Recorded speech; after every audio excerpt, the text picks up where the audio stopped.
So this is another diagram again from the Silberschatz textbook. So this gives us an even clearer picture of what exactly the OS does. So if you look at this picture, on one hand you have your user and your system programs, your application software.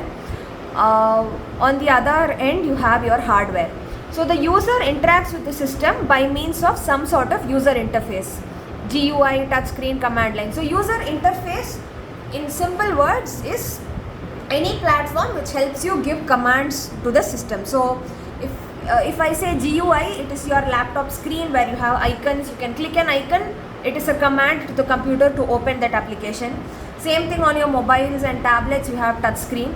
You also have the command prompt, which is where if you're working on a terminal sort of a thing, you type commands. If you give the command mkdir, for example, on a Linux system, it will create a new directory and so on. So anything that helps you give commands or instructions to the computer is a user interface. So the user are going to use one or more of these interfaces to instruct the computer to do something.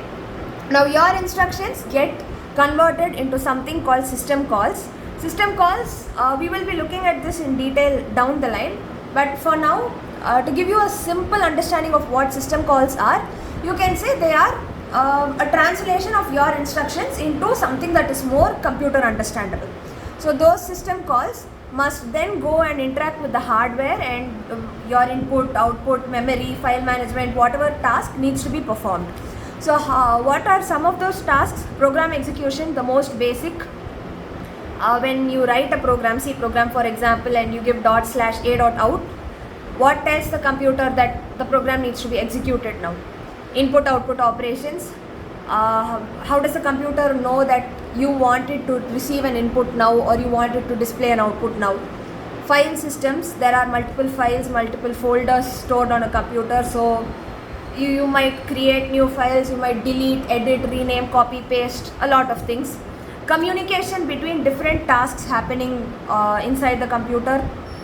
So a classic example for communication is if you use WhatsApp web, for example, on your laptops, you might have noticed that you cannot have WhatsApp web open on two tabs at the same time. So if it is already open on one tab, and if you try to open WhatsApp web again on the second tab, it says WhatsApp is already open on another window.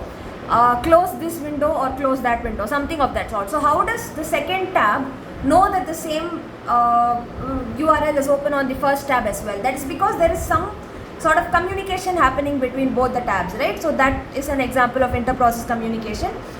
Resource allocation, something we will be looking at. Accounting is like maintaining stats of which applications use how much RAM, how much memory, so on and so forth.